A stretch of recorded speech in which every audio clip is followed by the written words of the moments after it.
Bien, lo que vamos a hacer es tomar este ejercicio, este caso, y lo vamos a poner en términos de una matriz de datos.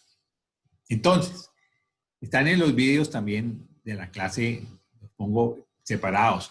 Lo primero que hay que decir es que uno tiene unos, digamos, matrices u hojas de cálculo, porque esto casi, aquí los pongo con colores, pero esto pueden ser hojas de cálculo aparte de parámetros. ¿Qué son los parámetros? Son las variables de negocio que luego nos van a permitir calcular las variables de los flujos de caja. Eso es. Y hay dos tipos de variables, las que no controla la empresa, que la llamamos ambientales, y las que sí controla la empresa, que la llamamos del proyecto, porque la empresa es la que decide si qué va ahí o qué está bajo su control. Veamos.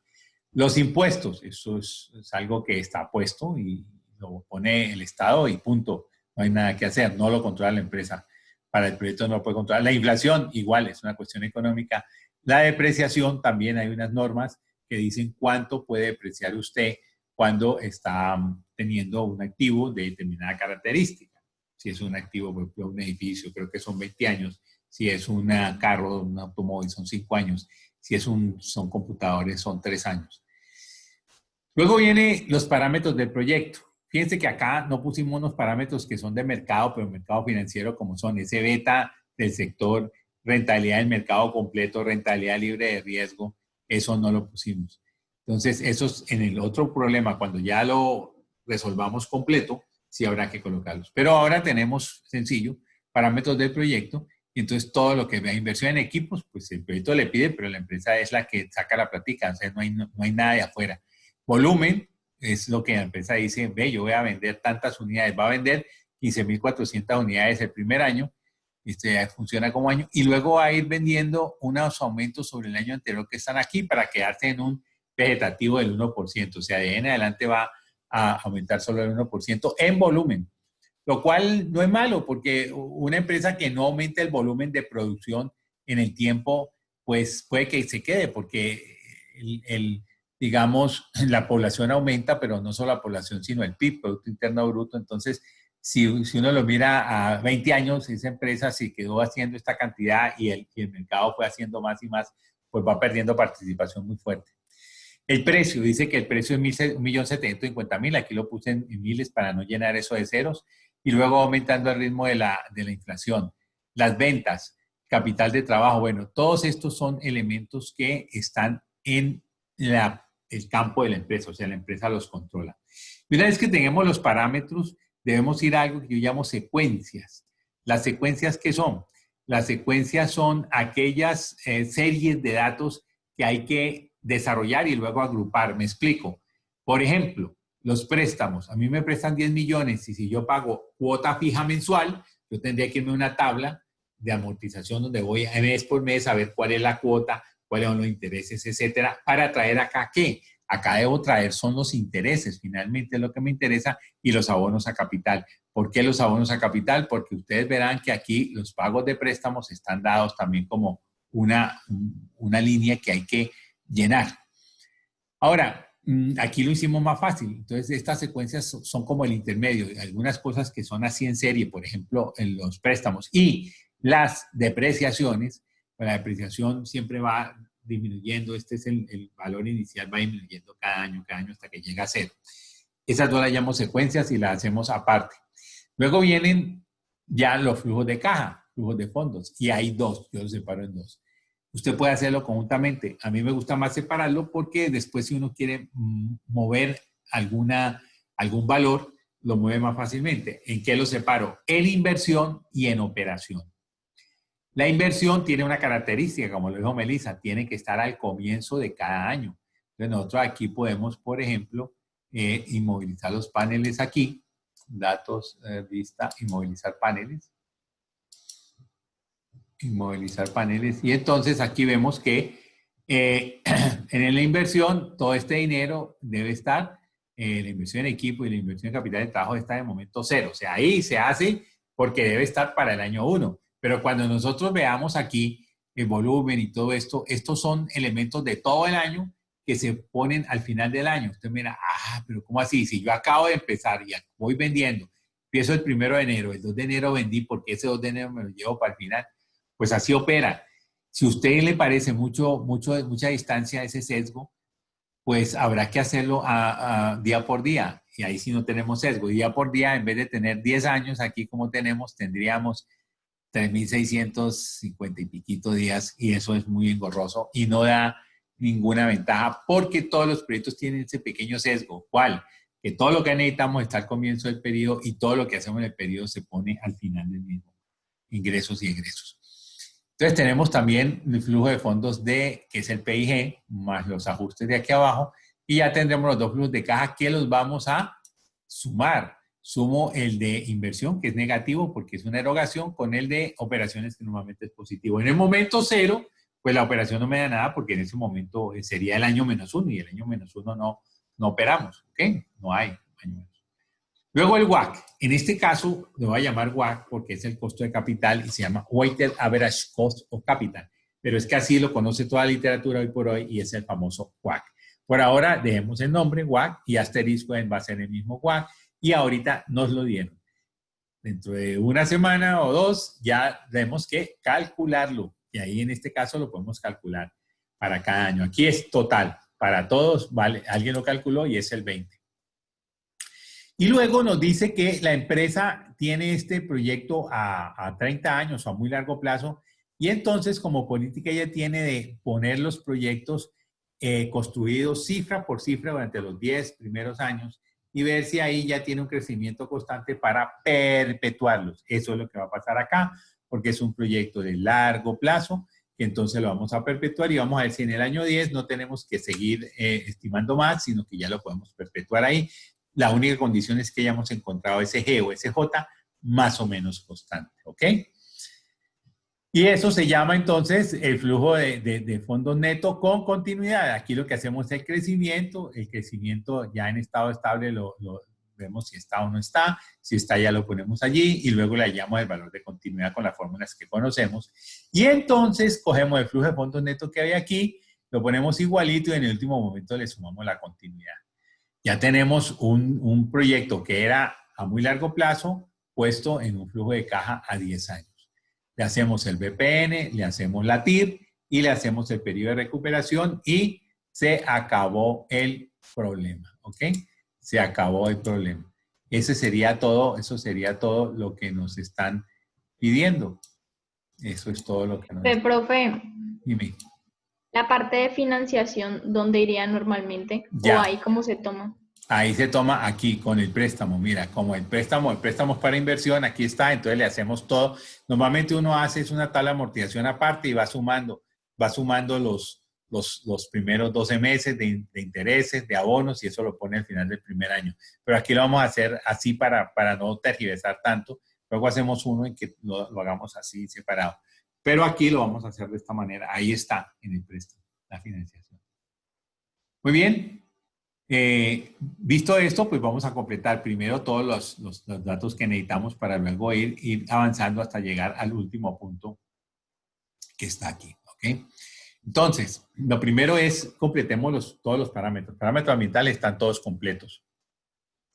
La inversión, no hay problema porque no se necesita invertir más equipo. A veces uno sí puede diferir porque uno dice, uy, yo voy a necesitar un equipo, una expansión por allá en el año 8 porque vamos a tener más demanda, en fin. Entonces la programa, la pone allí. Pero aquí no hay, esta sirve para siempre. Y ustedes dirán, sí, y es que el equipo no se acaba. Pues claro que el equipo se acaba.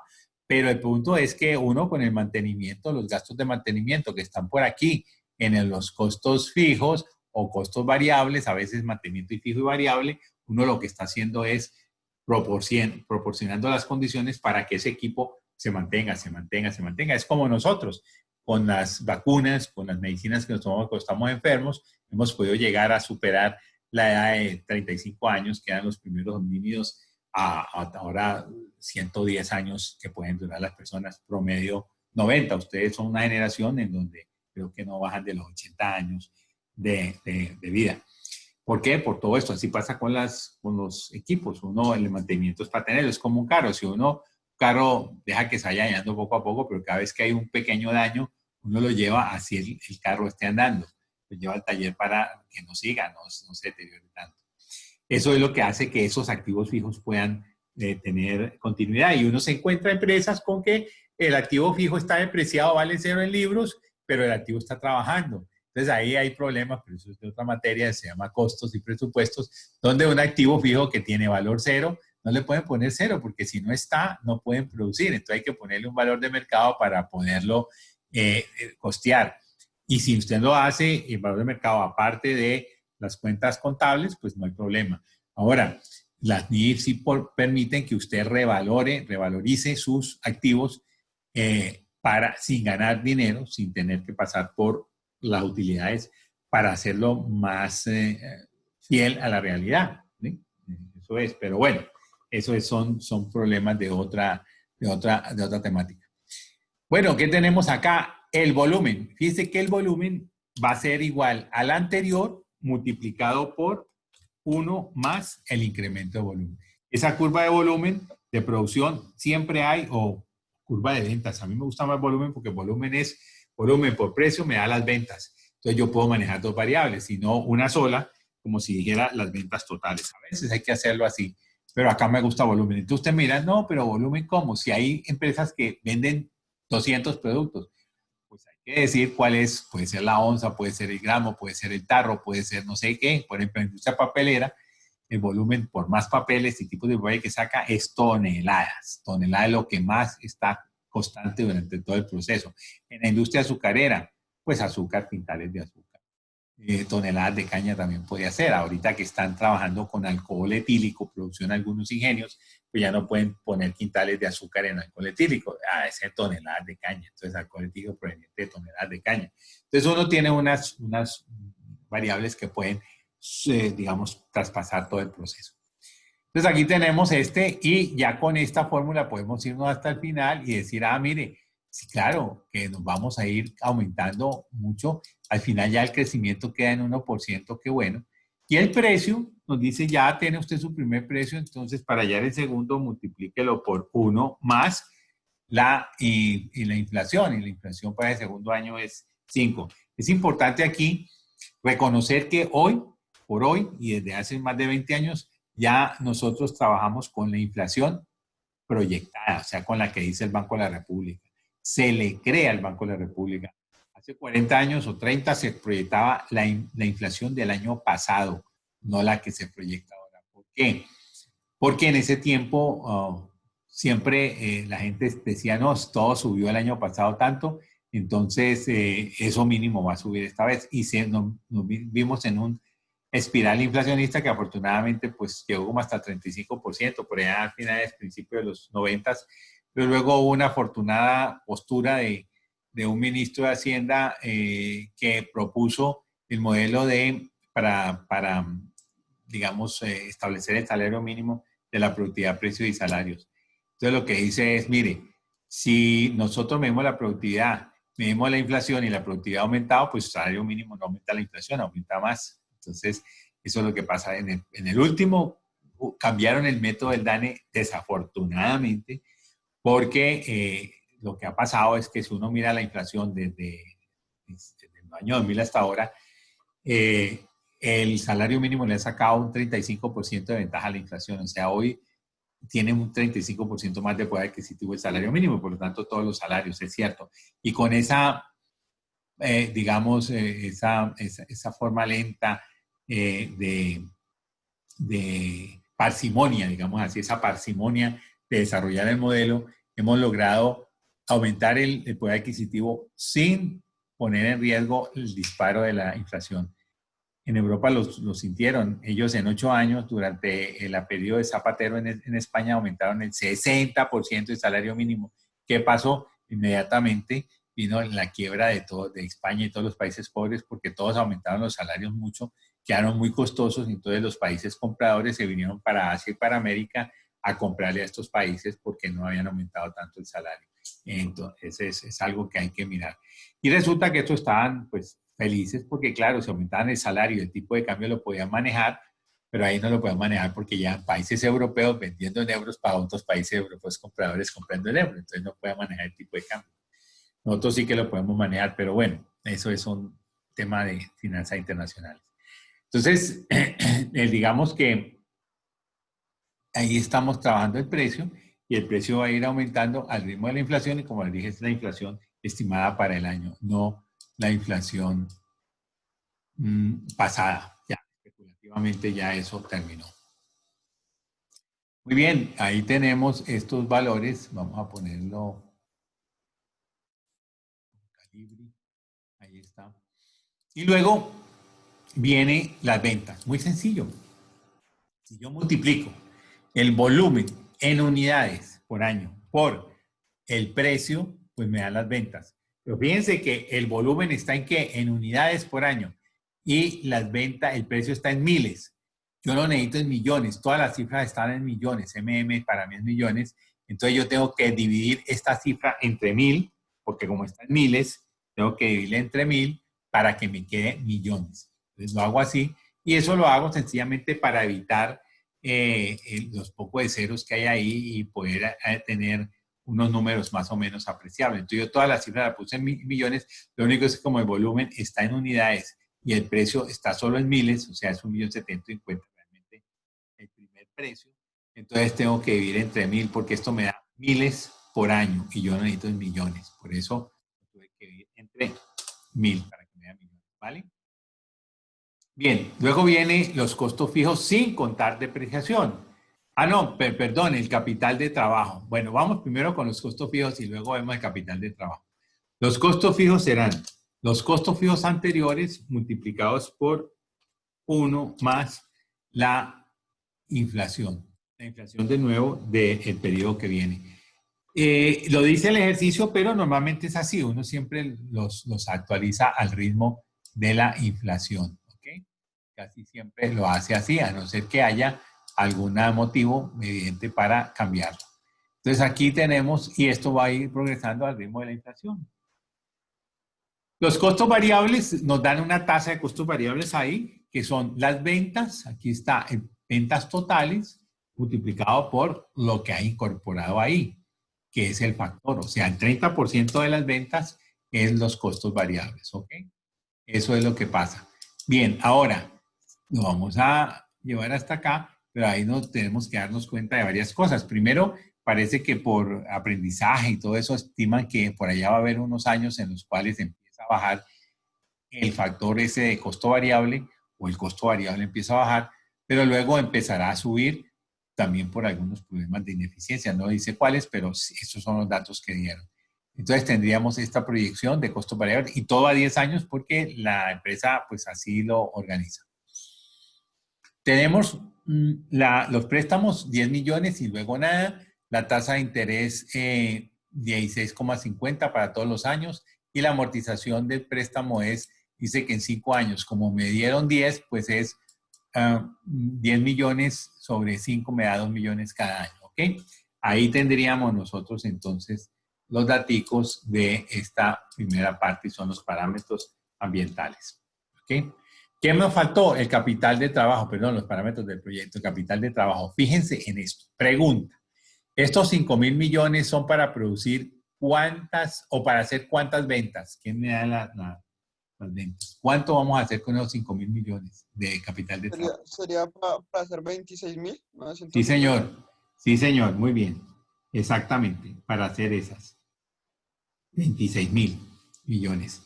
Muy bien. Por lo tanto, lo que yo deba disponer aquí en el momento 1, fíjense que empieza 0 para el año 1. Terminó el año 1 en el momento 1 y ahí empieza lo que necesito para el año 2. Por lo tanto, esto que está aquí, que voy a tener que poner en el año 1 va a ser igual a ¿qué? ¿Cuántos pesos de capital de trabajo por ventas del año 1? Pues serían 5.000 dividido entre 26.950, ¿sí o no? Pero eso es cuántos pesos de capital de trabajo necesito por cada peso de ventas. Ahora lo debo multiplicar por el nuevo monto de ventas, que es 32. Fíjense que van involucrados 3 años. El 1, 3 momentos, el 1, el 0 y el 2. Entonces ahí ya tengo la necesidad. Fíjense, se vuelve un poco mayor. ¿Por qué se vuelve mayor? porque vamos a vender más, vamos a vender 32. Y así lo hacemos hasta el final. ¿Ok? ¿Vale? Fíjense que va aumentando. ¿Qué pasó aquí en el momento 10? Ah, caramba, ¿qué pasó? Vamos a ver, control Z. Bueno, listo. Quiero que me digan este cero. Primero, ¿están de acuerdo con que en el año 10 necesitamos cero de capital de trabajo? No, pero como no se tienen las ventas del periodo 11, no se puede sacar entonces el capital del trabajo del periodo 10. Perfecto, muy bien. No, ¿por qué no son cero? Porque el proyecto sigue, entonces no sigue. Si él se liquidara allí en el momento 10, pues claro, necesitamos cero para no seguir, pero aquí no. Entonces, ¿qué pasa? Lo que dijo María Antonia. El punto es que no tenemos lo demás, entonces decimos, ah, caramba, vamos a ver por qué dio cero. No debe dar cero, empezamos. Dio cero porque aquí tenemos por P17 perdón, este moradito que es el primero, P17, si este P17 está en cero, entonces no puede ser cero. Lo demás sí está, aquí está este, pero ese nuevo volumen de ventas no está. Entonces, ¿qué hacemos? Vamos a prolongarlo. Vamos a prolongar el del 10 para el 11. Y lo prolongamos y me da cero. Entonces decimos, ¿por qué? Entonces empecemos a ver de dónde sale este 11. Pues es que me dices que es un precio por volumen y ambos están en cero. Ah, claro. Entonces cojo el precio, tomo el precio de aquí y lo prolongo. Y tomo el volumen y lo prolongo. Y ya me dio y me dio. Ahora, yo tengo que observar algo. Fíjense que de aquí para acá venía negativamente creciendo el capital de trabajo. Aquí no creció, fue el mismo y eso es raro. Entonces me pongo a ver por qué. Porque es que, mire, este dato y este dato son iguales. Sería lógico pensar que si viene creciendo año a año así de poquito, del año 10 al año 11 no crezca. No. Entonces miremos de qué depende este datico de aquí. Este 55 va a depender de estos dos. Bueno, está bien. Ahora miremos esos dos. Miremos este. ¿El precio de qué depende? Es que el precio aquí tiene una inflación que ahí la tomó como cero porque no estaba. Entonces nos vamos y ponemos la inflación acá. Y ahora sí, ¿de qué más depende este volumen? Miremos a ver. Ahí está y miremos qué otra cosa tiene. Este ya está perfecto. ¿Y este de qué depende? Nos faltó también, vea, el volumen fue igual, pero está creciendo 1%. ¿Quién me dice que ahí va a ser cero? No, sigue creciendo hace rato 1% y lo dejamos. Y ahí ya está todo. Fíjense que este volumen ya los tiene todos. Fíjense que este ya lo tiene también. Entonces tenemos todas las cifras llenas y ya podemos trabajar. Yo puse ese 11 aquí por eso. Ese momento 11, momento 11, corresponde a lo que sería el siguiente año. No entra dentro de lo que nosotros presentamos, pues, pero sí nos sirve para apoyar esto. Y entonces lo que dijo María Antonia, aquí se cumple. Mire, no es cero y ya pudimos calcularlo. Eso hay que tenerlo presente, ¿no? Calcular ese capital de trabajo porque no liquidamos el proyecto. Si lo liquidásemos ahí sí sería cero, ¿vale? Bien. Parámetros terminados. Los ambientales están ahí y los parámetros que maneja la empresa están acá. Vamos a las secuencias. Las secuencias, como les decía, normalmente uno tiene una hoja aparte, ahí sí necesita una hoja aparte, pero pues aquí lo compendiamos, lo redujimos para poder trabajar mucho más holgadamente, mucho más, digamos, comprensivamente, digámoslo así. Préstamos para la inversión. Vamos a ver cómo trabajamos. Préstamos para inversión son 10 millones y no hay más. Por lo tanto, el saldo de deuda al inicio del periodo, yo creo que miremos esto. Vamos a hacer esto. Al inicio del periodo 1 tenemos el momento cero, o sea que el saldo de deuda al inicio del periodo 1 es 10 millones, 10 mil millones. Pero no hay, perdón, no es ahí. Estaba aquí, más. Es aquí, más 10 mil. Ok, sí, arriba no, arriba es cero. Ahora, si yo al final del periodo pago 2.000, ¿cuánto quedo debiendo? Pues 10.000 menos 2.000, ¿vale?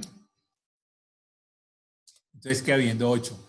Pero ¿cuáles fueron los intereses? Durante todo el año tuve una deuda de 10.000. Por lo tanto, los intereses son los 10.000 multiplicado por la tasa de interés que está. O sea, yo tuve que haber pagado al final de ese periodo, tuve que haber pagado, vamos a ponerle esto, tuve que haber pagado 1.650 millones de intereses y haber cancelado 2.000 de cuotas, 1.650. Bien, eso entra dentro del flujo de caja, ahora lo vemos como entra. Entonces, venimos acá. Cuando empiezo el año 2, ¿cuál es mi saldo de deuda? Justamente el momento que tiene el momento 1, o sea, 8.000. El final del periodo 1 es el mismo inicio del periodo 2.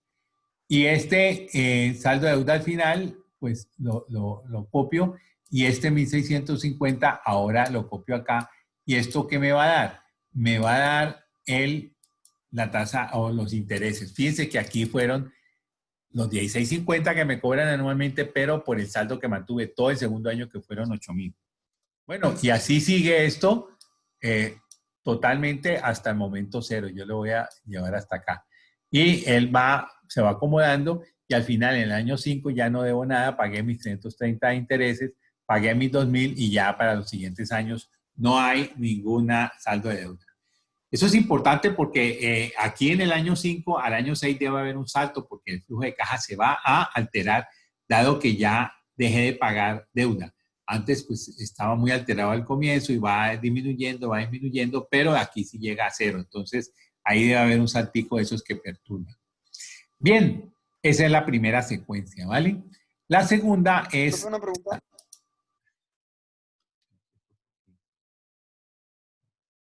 La segunda es... Perdón, ¿quién me iba a preguntar algo, Javier? ¿O quién? Sí, profe, ¿por qué el saldo del segundo año lo ponemos en 8.000 y no le sumamos, pues, no, nada, los intereses ahí los pagamos de una, ¿cierto? Sí, los Pagamos intereses los sería pagamos en el 2.000 momento 1 que más pagamos. intereses, Aquí pagamos, serían los 2.000 más los intereses, ¿cierto? señor, en la cuota sería Listo, 650, sí. No hay ok, necesidad, pues lo hice así para no tener que salirnos. Después hacemos uno chévere antes de entrar a el asterisco, uno cortico, un casito, y lo vamos a ver cómo ahí sí salimos y lo hacemos. De hecho, lo van a ver ustedes para que vean cómo se tiene que hacer afuera y luego meter acá. Aquí lo hicimos sobre el mismo, digamos, esquema para no perder la continuidad. Entonces lo puse eso, que normalmente no sucede. O sea, el banco puede decirle a usted, señora empresa, me paga al año, no hay problema. Pero normalmente no lo hace, porque en un año pueden pasar muchas cosas y después cuando vaya a cobrar ya, antes no pudo cobrar porque en el contrato está, no cobra sino al año, pero resulta que cuando va a cobrar, y resulta que, por ejemplo, ahora que vino la pandemia, pero como me tocaba pagar en noviembre, pero como estuve ahí, ya no tengo plata. Entonces, no tuvo control la financiera sobre el deudor. Pero podría pasar, digamos, en este caso, ha sido un banco es potestativo. Por ejemplo, los préstamos de tesorería sí lo ponen a 3 meses y usted paga al final. Normalmente o paga los intereses al comienzo, entonces le dan un préstamo más bajito, o paga al final todo, intereses más capital, pero son solo 3 meses. Y eso para empresas que tengan muy buena, digamos, muy buen nivel de señalamiento con su nombre en el banco. Vamos a ver, tenemos que tomar una base de depreciación. La base de depreciación es lo que nos costó el equipo al comienzo. Aquí no trabajamos con el residual. Si hay una parte, por ejemplo, en la balanza doblemente declinante, creo que eso ya desapareció. En Estados Unidos lo hacen. Allá dicen, no, pues es que ya le quedó un pedazo, entonces ahora usted va a actuar sobre ese pedazo un porcentaje. Pues se volvería una depreciación infinita. Entonces aquí lo que se hace, no, partimos en partes iguales. Un computador, entonces lo partimos 3, 1, 2, 3, así. Entonces, por eso tenemos que tener el precio inicial. ¿Qué es el precio? Lo que nos cuesta el material, o sea, lo que nos costaban los equipos, más el traslado, más los seguros, más toda la ejecución de la obra. Todo eso es inversión, todo eso es inversión. Esos son los 55.000 millones. Entonces, tenemos que ponerlos todos los años. ¿Por qué? Porque yo voy a hacer el valor en libros al comienzo del periodo. Recuerden, en el año 1, el comienzo es el momento 0, por lo tanto, en el momento 0, el equipo vale 55.000 millones. ¿Okay? Entonces, aquí le voy a poner más bien con mayúscula, con positivo 55.000. Vamos a poner esto también con esta calibre. Y entonces, depreciación al final del primer año, como la depreciación ya la calculé que era el 20%, ¿cierto? Porque era a 5 años, entonces 20% por la base, no estos 55, los 55 de arriba que son la base, ¿ok? O sea que tengo 11.000. Y valor en libros al final, pues al final del año, el primer año, cojo los 55, que era el valor en libros, y le resto los 11.000. ¿Okay? Ya tengo 44.000. Vamos para el segundo año. Al inicio, ¿Cómo fue que sacaste ahí la depreciación? multipliqué este 20% porque me decía, cada año va a depreciarse durante 5 años una cuota aparte, o sea, un quinto es 20%. Entonces, vea que ahí está la depreciación 20, 20, 20, 20 y luego ceros. ¿Sí? Ah, listo. Bueno, entonces, aquí ya tenemos este. Ahora, lo que entra en libros para el segundo año es lo mismo que hay al final del primer año, es el mismo momento. La depreciación sigue siendo la misma, ese 20%, y aquí ponemos entonces la diferencia, ese 44 menos 11, 33. ¿Ya? Y todo esto lo podemos lanzar hasta el final. Entonces observarán que aquí ya llegó a cero y luego ya no queda ningún remanente, por lo tanto la depreciación será siempre cero. Fíjense que también que aquí hay un salto y es bastante grande, 11.000 millones es mucho dinero en cash. Y esos 11.000 millones aquí van a quitarse, luego van a entrar y luego aquí ya no aparecen en ningún momento. Entonces hay un salto ahí. Ese saltico es el que hace que uno deba tener buscar un crecimiento ya perpetuo, constante. Muy bien. Ya tenemos todo listo para hacer el flujo de caja. Ya lo tenemos todo. Entonces, ¿cómo lo hacemos? Aquí lo puse en amarillo. Son zonas, son como ambientes distintos. Ya tenemos todo hecho, entonces vamos a empezar. Vamos a empezar con la bendita inversión. Entonces, la inversión que hacemos, decimos, mire, señor, usted va a invertir en equipo 55.000. Vamos a ponerlo todo con ese calibre para que sea un poco mejor. Y si usted invierte 55.000 y luego invierte nada.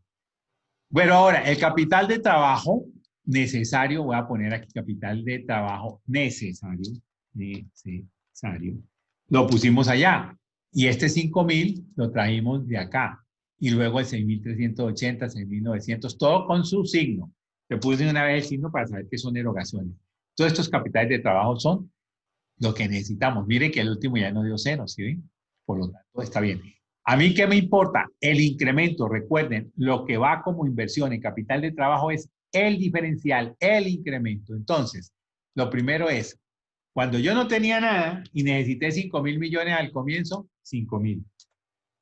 Ahora, yo tengo, vamos a poner un colorcito más apropiado. Ahora, esto yo sencillamente lo voy a calcular.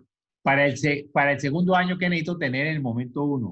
Pues los 6.000, que es lo que me pide para el segundo año de trabajo, menos lo que ya tenía. Y lo que ya tenía era 5.000, pero no el de abajo, sino este de arriba. ¿Ok? ¿Qué me dice? Ah, señor, usted debe invertir 1.038 millones, porque como va a aumentar las ventas, usted va a tener que soportarla. Entonces, usted va a tener que disponer de 1.038 millones. Ah, si el tesorero o el planeador no hace esas cuentas, esos 1.038 son grandes. Hay que ver que no los vaya a gastar o que vaya a un banco y vaya proporcionándolo. Pues bien, ahí está. Y así seguimos. Y aquí vamos encontrando siempre los diferenciales. Y los diferenciales es lo que debe invertir.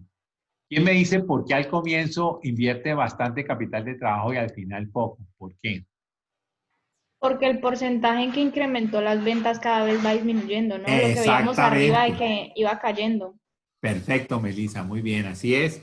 Porque el porcentaje, claro, la curva al principio y luego va aplanando. Ahí está, muy bien. Eso es. Es bueno, y pues ya Melissa tiene muy avanzado esto, uno está viendo el porqué de las cifras, porque uno ahí ya domina la intuición, ya la va dominando. Si no, le quedan como en puras lecturas. Es como cuando uno está aprendiendo a leer de niño, uno lee la palabra, luego ya la interpreta, uno lee hoy para interpretar. Exactamente es eso. Bueno, volvamos acá. Flujos requeridos para la inversión. los flujos requeridos para la inversión, como vimos en el ejemplo pasado, son, el ejemplo de la clase pasada, lo que necesitamos de inversión en equipo, más lo que necesitamos como incremento de capital de trabajo. Realmente esto es, yo voy a ponerle aquí más bien inversión. Voy a ponerle aquí incremento de capital de trabajo. ¿Vale? Mejor así. Es inversión, incremento, puede poner. Incremento, a ver si aguanta, en capital de trabajo. Entonces la inversión en equipo, inversión en capital de trabajo, las voy a sumar. Y aquí sumé esta y voy a sumarlas todas. Fíjense que como todas tienen 0 en equipo, solamente me queda invertir en cada año el capital de trabajo adicional. ¿Ok? Entonces, ahora sí, el flujo de fondos neto para la inversión, ¿cuál es? Aquí me faltaban los préstamos. Entonces, ¿yo qué hago? Tomo lo que necesita el proyecto para la inversión y a eso le resto los préstamos. Como los préstamos aquí realmente ya tienen su signo, entonces lo otro es negativo, esto es positivo, entonces me queda que hay una inversión neta de menos de 50.000 millones y todos los demás se van de ahí prendidos, ¿ok? O sea, en este momento yo estoy diciendo que la empresa necesita invertir 50.000 de su propio bolsillo porque necesita 60.000, pero esos 60.000 hay 10 que los pone el banco. Entonces solamente de su propia tesorería, de lo que le cuesta el WAC, va a poner 50.000 millones. No, lo del banco, ¿qué hace? No, pues lo del banco entra y luego lo paga el mismo el mismo proyecto. Es como usted que, digamos, a su papá le dejaron un sobrino y le dijeron, mijo, yo estoy en Estados Unidos, su hermano está en Estados Unidos y le deja a su papá, su sobrino, póngame en la universidad, yo después le pago. Entonces su papá dice, bueno, entonces yo le voy a poner a usted me está mandando para acá $5.000 para el año, pero resulta que el año me vale 15.000. Yo le puse $10.000, entonces usted me debe esos 10.000. Usted puso 5.000, después me paga los 10.000. Entonces, ¿qué va a hacer? La empresa es como la del papá del muchacho que está aquí, puso 5.000 ahora y los otros 10.000 los va a ir pagando con lo que él va ganando allá porque él gana en dólares en Estados Unidos. Es lo mismo. Aquí la empresa sencillamente le dice al proyecto, señor, usted está proyectico ahí, vea, ahí lo tengo. Yo le voy a poner esta plata. La otra la puso él, el banco. Por favor, usted páguesela. Es lo que uno dice allí. Entonces, y usted también, a ver qué me queda a mí. Eso es lo que hacemos. Bueno, ahí ya tenemos mucho avanzado porque ya tenemos el flujo de caja de la inversión. Ahora me toca el flujo de caja de la operación. Entonces, ese es un PIG normal. Fíjense que aquí yo traje los valores que estaban allá arriba, los puse aquí, esos valores. A ver, pongámoslo aquí con Calibri, mejor, Calibri.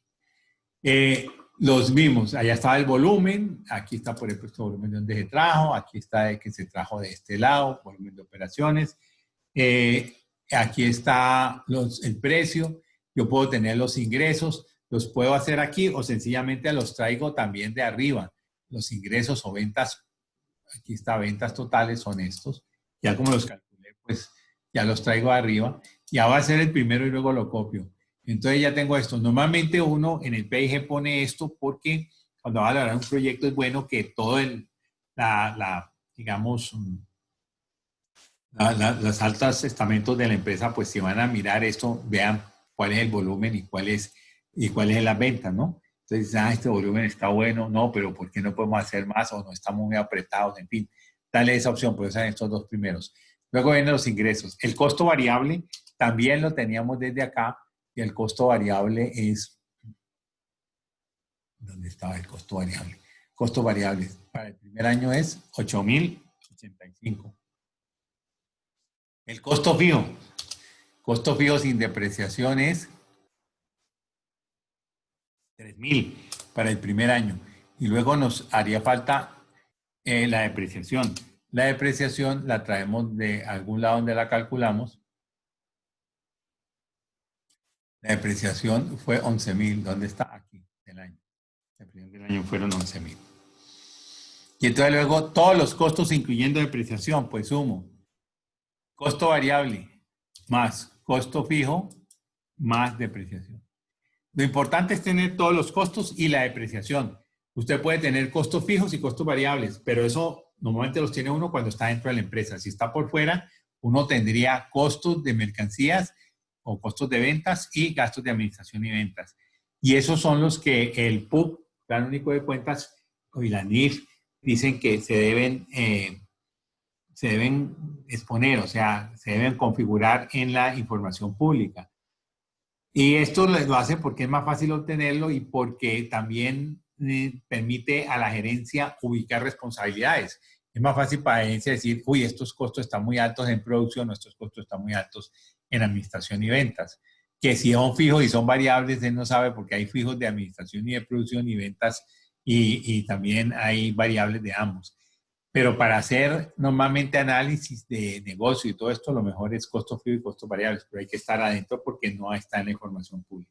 A mí lo que me interesa son los costos totales y la depreciación, entonces lo sumo y ya. Tengo ese valor. Por lo tanto, la utilidad operativa la obtengo como los ingresos menos los costos totales, incluyendo la depreciación. O sea que todo es para ganarse 4.865. Pero ni eso, porque los intereses que luego restan, vamos a ponerlos acá. Los intereses están aquí, 1.650 fueron los intereses del primer año. ¿Okay? Y la utilidad gravable será más la utilidad operativa menos los intereses. La utilidad antes de impuesto, utilidad gravable. Y los impuestos, pues son la utilidad gravable multiplicado por la tasa de impuestos. La tasa de impuestos dijimos que para el primer año se estima que es 34. Y entonces nos queda una utilidad neta de utilidad gravable menos impuestos. Uno diría, uy, tanto, ventas 15.000, ¿qué? 27.000 millones para ganarse 2.000, menos del 10%. Aparentemente el negocio no está bien. Pero no hay tal, porque la depreciación es grandiosa, es grande. Aquí ponemos la depreciación, la misma de acá, 11.000. Y los pagos de préstamo están aquí, más los pagos de préstamo por acá, dijimos que eran 2.000. Aquí está, amortización de préstamo 2.000. ¿Sí? Ya tenemos todo un estado de resultados para el primer año. Para el primer año tendríamos que el flujo de fondos netos, que es la utilidad, más la depreciación, menos los pagos de préstamo. ¿Por qué la depreciación? Porque la depreciación la pusimos arriba para disminuir la utilidad y disminuir los impuestos, no más. Pero entonces luego hay que devolverla. No fue una erogación. Y sin embargo, los pagos de préstamo sí una erogación que no están considerados ahí. ¿Qué otra erogación hay ahí también rara? Los intereses. Pero los intereses ya los habíamos colocado aquí.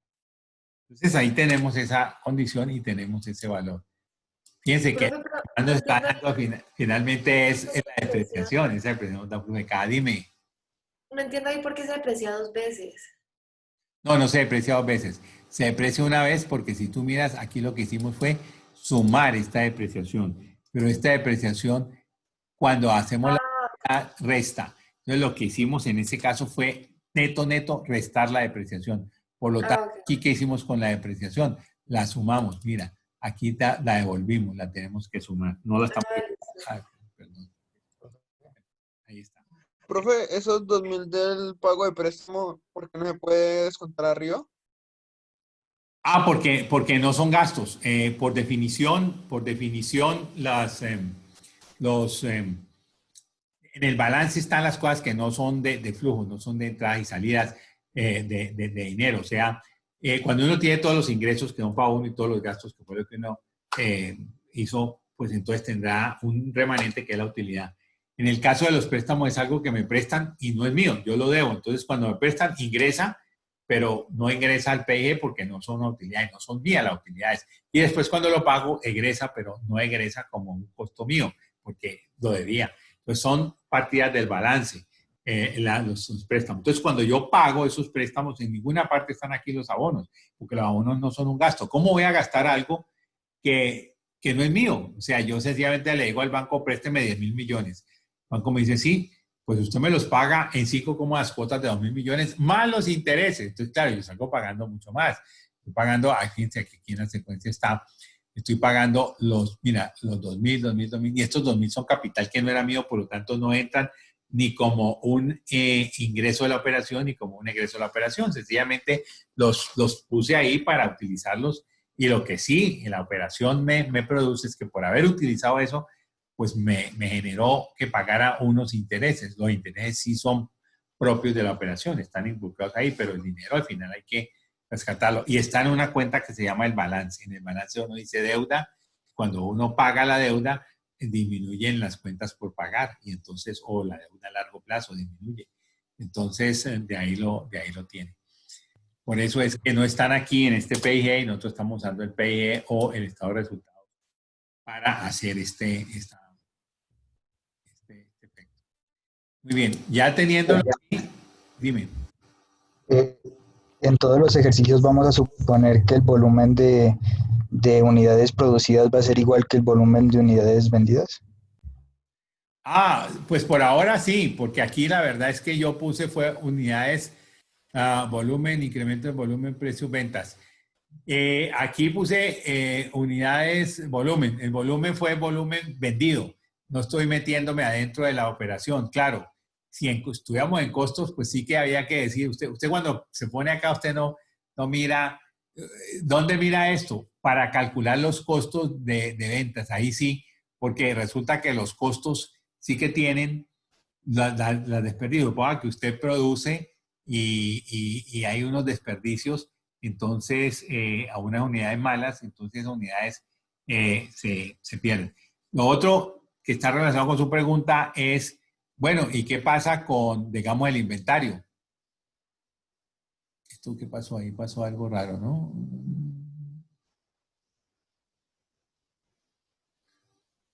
Solo tienes que abrir más la celda para que vean los números. No creo. No creo, aquí pasó algo, vamos a ver. Lo otro tendría que ver, vamos a ver qué pasó aquí. Sí, ¿no?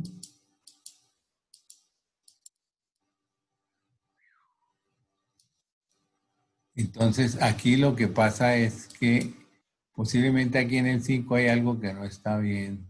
Profe, mira la casilla de intereses, la que está arriba de esa, porque no tiene ningún valor. ¿Ah?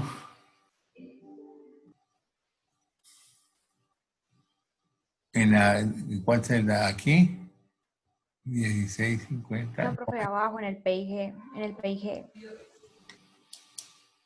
Un momentico, a ver, yo creo que aquí hay algo. Ya. Ahora sí cuadró. Ya era que faltaba este valor de acá. No lo había puesto por algún motivo, se ha borrado. Bueno, ya. En el PIG, claro, eso eran los intereses ahí, no tenían ningún valor correcto. Esto que está aquí no es error, es que él esperaba un tipo de número diferente, entonces dice que el formato no está bien. Entonces, la otra parte es que uno produzca y los inventarios se puedan, digamos, venda menos de lo que produzca, entonces se acumulan inventarios. Digamos que en este caso, por norma general, uno no considera condición, uno considera un estado estacionario. Todo lo que produce bueno lo vende. Y ya eso entra dentro del juego, digamos, de la operatividad o la operativa que llaman ahora diaria o en corto plazo. O sea, si yo, digamos, en el año 3 hice tantas unidades y me quedaban una en inventario, pues yo tengo que decidir si en el año 4 hago menos o si definitivamente estas se fue porque alguien se atrasó, no, bueno, lo que fuera. Es una cuestión de meramente operativa. Una cosa que puede cascadearse de ahí es que de pronto en el año 3 me sobraron y en el año 4, que tampoco bajé la producción, me volvieron a sobrar. Entonces lo más probable es que yo me haya equivocado no me haya equivocado en ese momento, pero después las condiciones cambiaron y la demanda es más baja de lo que yo pensé. Pero eso ya se lo ponemos a la operación. Yo no puedo pronosticar desde ahora que voy a vender menos unidades de las que produzco. No, eso se hace en un match pues para hacer la contabilidad y todas estas cosas, pero ya luego a tomar decisiones sobre ello. Entonces, yo voy a suponer aquí siempre que lo que yo predije es lo que va a hacer. ¿Ok? Sí, en este caso la respuesta es sí. Supongo que todas, para hacer este tipo de problemas, supongo que todas las unidades que se producen, se venden. Bien, aquí tenemos entonces el flujo de caja, qué bueno, pero ese flujo de caja es de la operación. Para poder hacer el flujo de caja completo es muy sencillo. Tomo el de la inversión, que ya tiene su signo, y le sumo el de la operación. En el momento cero solo hay inversión, por lo tanto no hay operación, ahí no hay problema y lo puedo llevar hasta el final. Y ahí voy a tener entonces mis daticos, ¿cierto? Mis daticos de monto. Finalmente, yo voy a tener una inversión de 50 millones por parte de la empresa y unos flujos de caja. Mire que aquí me dio operativamente más, pero como tengo que poner el capital de trabajo, pues entonces me da menos.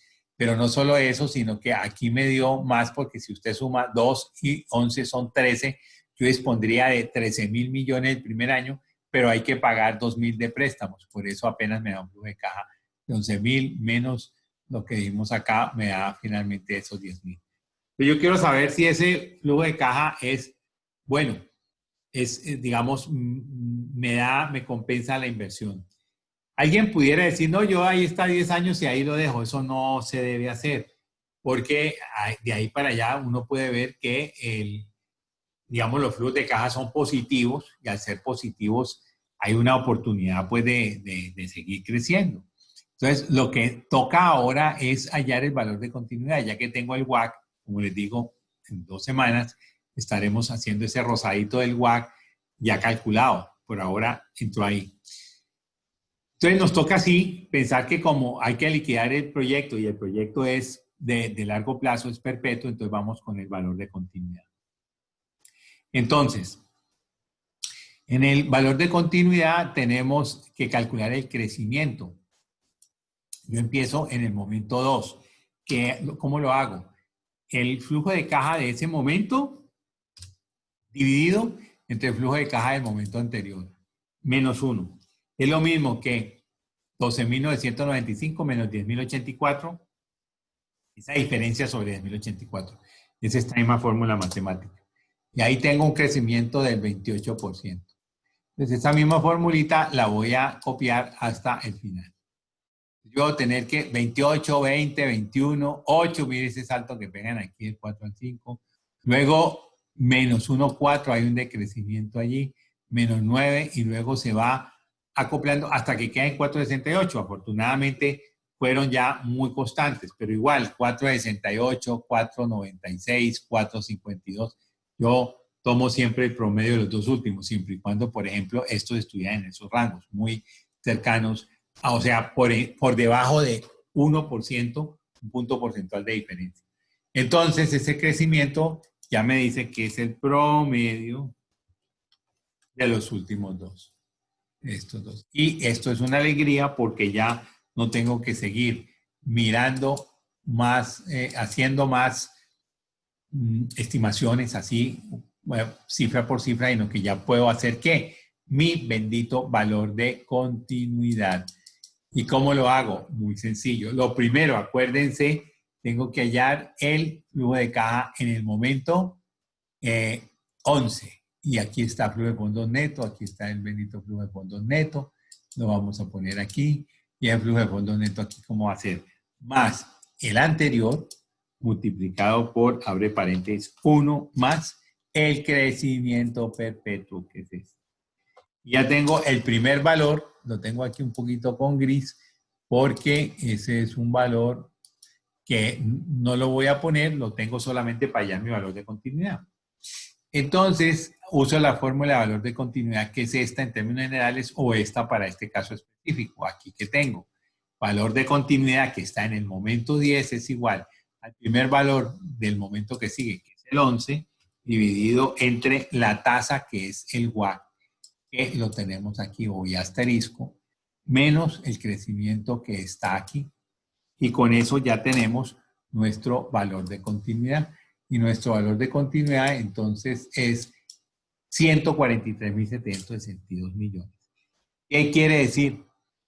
Que si hoy pensase que por allá en el año 10 quiero vender este proyecto, o posiblemente ha sido tan bueno que me van a presentar ofertas digamos, una empresa multinacional que viene y quiere comprarlo o algo así, yo hoy sé que ese proyecto, estoy estimando que en ese momento 10 no lo vendería por menos de 143.772 millones. Ese es el precio de ese proyecto en el año 10. ¿Ok? Ese es el famoso valor de continuidad. Por lo tanto, yo creo que esta parte vamos a tener que hacerla un poco más clarita y le voy a poner algo distinto. Le voy a poner, a ver, espere, a ver. Vamos a ponerlo así. Vamos a poner el WACC. Vamos a poner WACC.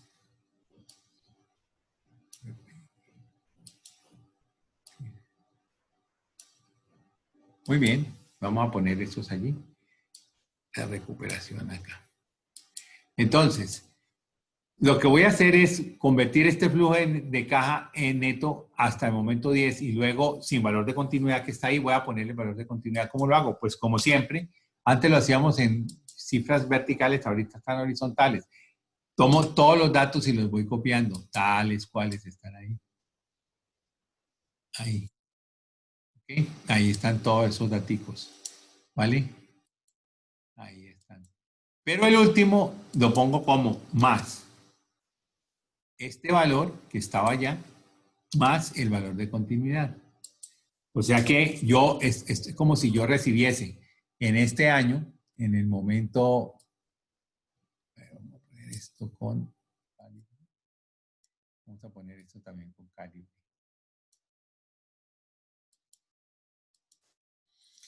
En este año yo podría pensar, yo recibo 21.000 millones como flujo de caja del proyecto, pero además lo voy a vender en 164.817. Claro, si estamos en valoración de empresas, entonces hay que ver esa empresa cuánto valía y cuál sería la ganancia ocasional y quitarle a eso los impuestos. Quitarle a esto los impuestos. Sin embargo, si está bien calculado y está como los valores, o sea, el libro está actualizado, pues no tenemos problema con vender unos activos en 164.817 millones. Bien, este es el precio que tiene la empresa ya. Ahora, ¿cómo hago el cálculo del BPN? Pues muy sencillo, más PNA, abre paréntesis. La tasa es 20%, punto y coma. Los valores son todos desde el 1 hasta el final con valor de continuidad. Y le sumo algebraicamente el momento 0. Y ahí tendríamos este valor, 40 millones y tanto. ¿Ok? Ese sería el BPN. Obviamente es positivo. El proyecto es factible.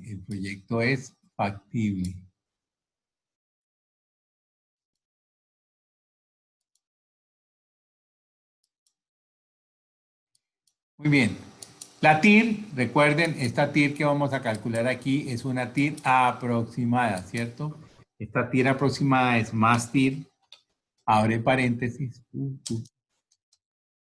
más TIR, abre paréntesis, todos los datos desde el momento 0 hasta el momento final.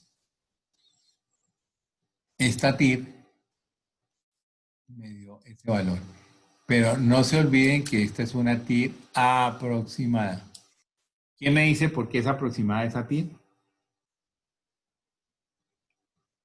Profe, pues esto ya lo habíamos hablado, lo que en ese valor de continuidad no se está trayendo como tal el porcentaje de la TIR, sino que como se trae todo ese tiempo, entonces ya se está incluyendo como el costo de oportunidad. Entonces ese cambio entre costo de oportunidad de TIR es el que cambia pues cuando encontremos ese valor, ¿no? Perfecto. Por el uso de la tasa de interés.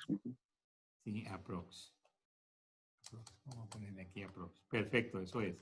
O sea, cuando nosotros hicimos este valor de continuidad lo traímos con el WACC. Y el WACC no es la TIR. Y nosotros exigimos que la TIR sea en la misma para todos los años. Incluyendo, si es perpetuo, pues incluyendo la perpetuidad. Ahorita podemos hacer el valor de continuidad, digamos la TIR exacta. ¿Vale? Bueno, me interesa el periodo de recuperación. Entonces, el periodo de recuperación que nos pedían, ¿cómo lo hacemos? Primero, para el momento 0, para el momento cero, pues yo pongo el valor allí. Si el proyecto en el momento cero digamos, se pierde, se echa a pique, pues yo perdería solamente la inversión. Se perdió solamente la inversión. Y el banco pues perdió los 10 millones que puso ahí. Y luego para el momento uno, ¿cómo lo hago? Pues más BNA, abre paréntesis. La tasa es esta con F4, la voy a poner porque la copio, la copiaré, punto y coma. Los valores son todos desde el 1 hasta ahí mismo. Y algebraicamente le sumo el momento 0. Momento 0 va con F4 y lo mismo el valor 1 va con F4, el que comienza. Con eso voy a copiar todo. Entonces aquí tengo menos 41. Vamos a poner esto. Y ahí lo puedo ir viendo cómo va siendo negativo hasta que cambia a positivo por allá en el año 6. Cuando en el año 6 termine, ahí ya tenemos un valor positivo. Por lo tanto, yo como calculo digamos aquí, en este podemos poner recuperado, no. Y esto lo vamos poniendo hasta acá y aquí apareció el sí. Entonces, en el sí recuperado, yo debo hacer la diferencia, más 729 menos 6.000 y pico. Esto es el valor de ¿qué? Este es el valor que yo hice en el momento, en el año 6. Del 5 a 6 hicimos 6.815. ¿Cuál es la proporción que yo quiero establecer? ¿Cuánto estuvo el momento 6, el año 6, caminando positivamente? Divido este valor del año 6 positivo entre el total, entre 6.000 y pico. Y eso me dice que es 0.11, o sea, en el último 11% del año estuve ya positivo, por lo tanto pasé de negativo a negativo y entonces mi periodo de recuperación será el momento primero en que fue no negativo, que fue el 6, menos la porción que me sobrepasé, que fue esta. O sea que tenemos allí 5.89 años. ¿Okay? Vamos a ponerlo también con este colorcito. ¿Cuál? Sí. 5. Ve, profe, tengo una pregunta. Dime. Si hipotéticamente, digamos, en este proyecto, el periodo de recuperación estuviera en el 10º, o sea, cuando traemos todo el valor de continuidad, ¿ahí cómo hacemos? Si en ese año vienen todo el resto de años perpetuos. Lo voy a responder exactamente cuando hagamos el ejercicio completo. En el ejercicio completo, como los WAC van a ser más altos, porque ahí tenemos datos, nos van a dar que el valor de continuidad nos da en el año 10 justamente. Entonces hay que expurgarlo. ¿Y qué hacemos allí? Pues en un caso dado, lo que hacemos es mirarlo si se puede. Y si no, lo que hacemos es extender todos estos valores hasta el 20 y de ahí en adelante ponemos, por ejemplo, otros 10 años más puestos con este valor, con este gradiente geométrico. Y empezamos a ver, llegamos al año 20 y no vemos todavía, seguimos haciendo otros 10 años hasta que encontremos dónde cambia de negativo a positivo. Pero lo que hay que hacer ya es explicitarlos, ponerlos explícitos y ya no recogidos aquí, sino que ya nos vamos. Fíjate que estos dos últimos, realmente estos tres últimos, o sea, tenemos que colocar todos estos en una tabla y esos en una tabla común y luego empezar a aumentarlo de 4.68% en 4.68% cada año. Yo lo que hago es que puse 10, no están, pongo 5 más, a ver si lo encuentro, no están, pongo otros 5 hasta que encuentre dónde pasa. Eso es lo que hay que hacer, ¿vale? Pero en el último, no lo pensé, cuando lo construí las cifras, salió así y tan de buenas también que después veo que se puede poner en el año 10 y si no, habría que hacerlo de otra manera. Si uno quiere hacer la tasa, digamos, la tasa real, hagámosla. Pero mire que yo tengo aquí valoración de proyectos y vamos a usar este valor aquí para tenerlo. Fíjense, aquí ya está. Yo tengo el menos 50, tengo todos los valores y aquí tengo este valor de 164,817 que está aquí. Yo lo que hice fue traer todos esos valores acá. Y él me dice, vea, el BPN es este, la TIR es esta, esa TIR es una TIR aproximada, entonces por eso la puse así. La TIR modificada no aplica, por eso la borré prácticamente. No aplica porque en un proyecto perpetuo uno tendría que llevar, si ustedes se acuerdan cómo hicimos la TIR, todos los montos desde el 1 hasta el final al momento final, y el momento final está en el infinito. Al estar en el infinito, uno no lo encuentra, por lo tanto no hay forma de encontrar esa TIR modificada. Uno le pone a 50 años y ahí le da una, le pone a 100 y le da otra, y así le va. Uno podría pensar que numéricamente llegaría a un momento, por ejemplo, en 200, donde ya uno pondría esa TIR modificada, pero tampoco tiene mucha,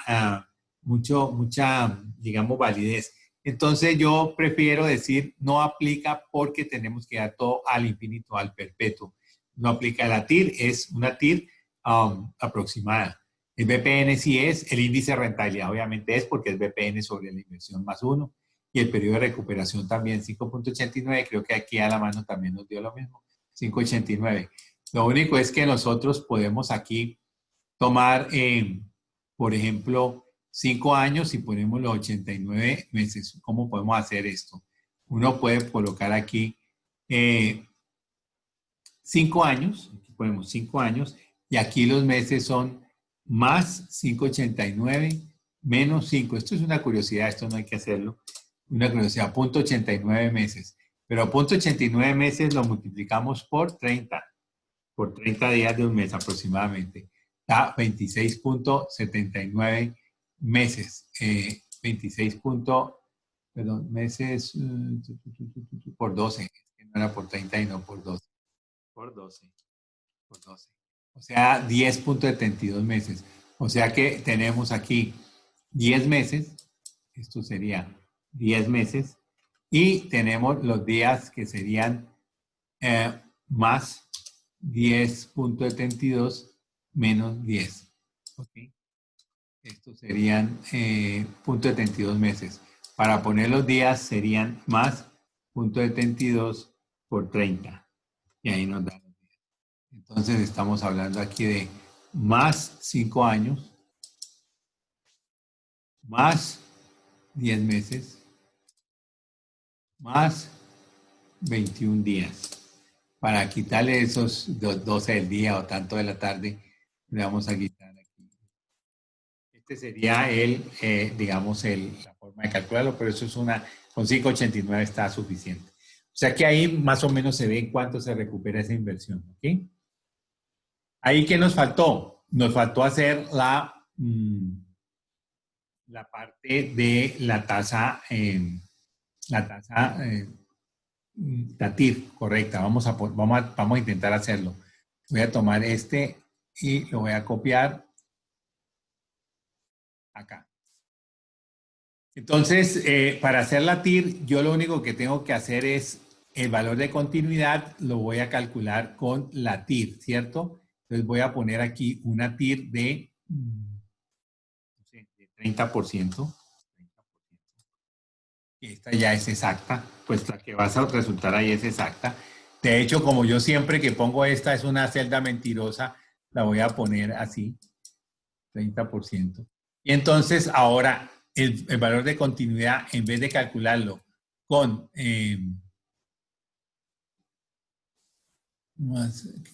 no, este no es. Perdón, es este valor de continuidad arriba. Este está bien, no hay problema. Pero este valor de continuidad, entonces en vez de calcularlo con este WACC de aquí, lo voy a calcular con esta TIR de acá. ¿Ok? Dice que ahí me da un dato distinto. Y cuando haga el BPN, lo voy a hacer en vez de hacerlo con esta tasa, lo hago con esta de aquí. Y eso es todo. Y entonces ahora voy a datos, análisis de hipótesis, buscar objetivo, para que ese BPN que esté ahí me dé 0. Obviamente, moviendo la TIR. Aceptamos y aceptamos. Y la TIR me da 31.91. Esa es la exacta. ¿Hay una diferencia entre 33.96 y esa? Por supuesto que sí. ¿Ok? Bueno, ya lo tienen completo. Ya tienen todo el caso completo y cómo se hace la TIR exacta allí. Entonces, ahorita podemos nosotros Profe, ¿puedes volver a poner lo de la tira exacta, por favor? Sí, Claro. profe, ¿lo puedes volver a explicar que no la cogí? Ok. Mm, Yo tenía, esta TIR, le puse 30. A ver, este WAG está en 20, pero este, ¿cómo estaba? Este valor de continuidad que está aquí, fíjate que lo tenía dividido entre 20 menos este, y cuando hice el BPN que está aquí, lo hice como, si ustedes ven, era con el 20, o sea, aquí lo pongo ya con la TIR, pero aquí tengo el 20, ¿ok? Eso es lo que tenía yo, ¿ok? Y este lo puse a mano, este es exacta, pero no sabía.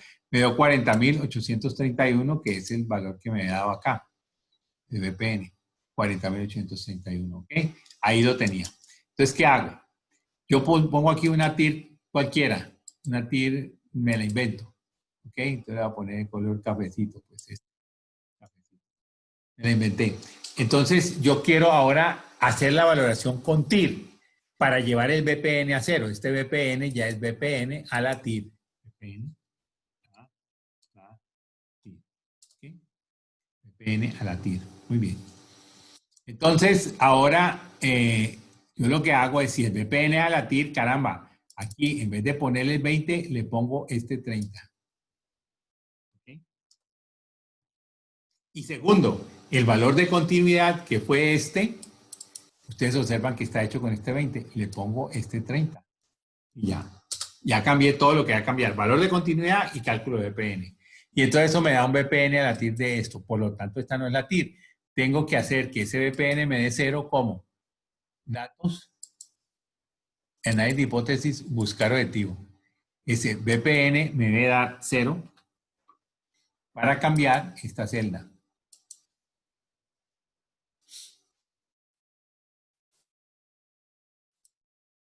¿Listo? Eso es. Gracias, profe. Piénsenlo a ver y me dicen que necesitan. Espere que voy por un poquito. Gracias, profe. Ya vengo, 2 minuticos, no me vayan. ¿Me das un juguito, Mona? Hasta aquí. Hasta aquí.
Los de participación del Congreso. Sí, las dos exposiciones. No, y ahí está funciones nada más, entonces lo voy a poner ahí, pues voy a mandar para que vean aquí los que trabajé con él.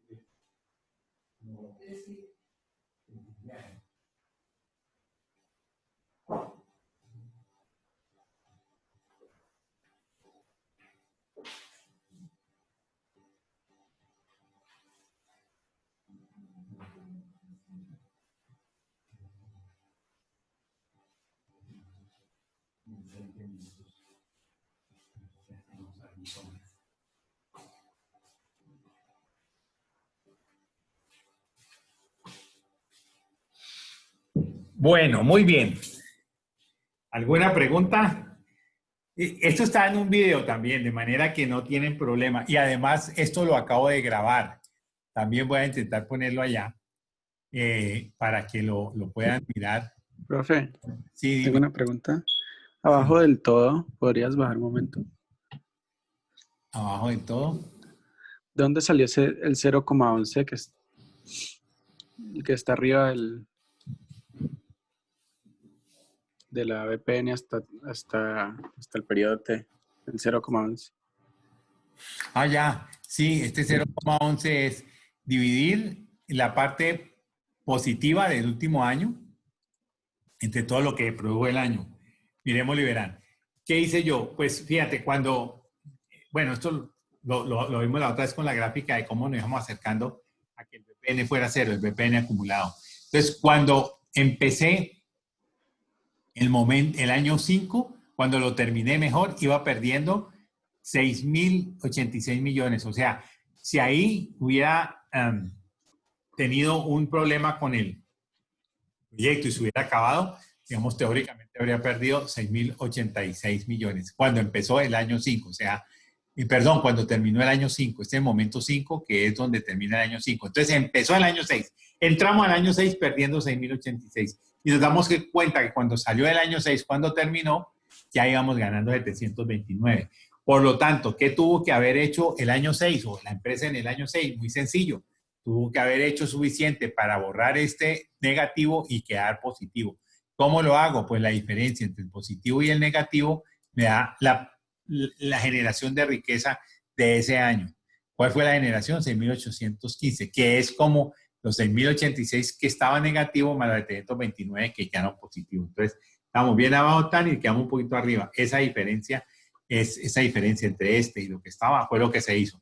Yo quiero proporcionar, si todo el año hicimos 6.815 millones, ¿qué proporción del año es esta? 729. Entonces, sencillamente lo hago aquí. Digo, 729 es una proporción del punto 11. Yo hubiera podido hacer también la otra. ¿Qué proporción es esta? Entonces le pongo menos este valor dividido entre 6.000. Esa es la otra forma. Y cuando yo hago punto 89, entonces yo le digo, entonces ahora mi periodo de recuperación es 5 más lo que me faltaba para llegar a 0, más esto, o sea que me da 5.89, que es lo mismo, ¿sí? Porque ahí tengo un decimal menos, ¿ok?